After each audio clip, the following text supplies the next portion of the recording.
Hi, I'm Molly Weaver, Chief Technology Officer at ApiJect, talking about one of the most exciting technologies in pharma today. Blow-fill seal is used around the world to package billions of doses every year of both large and small molecule drug products.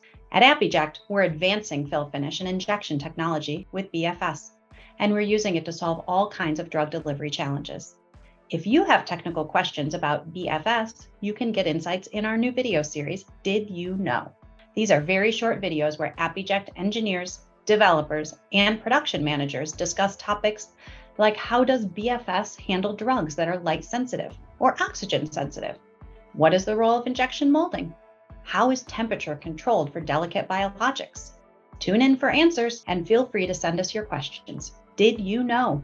Coming soon to apiject.com. Subscribe today.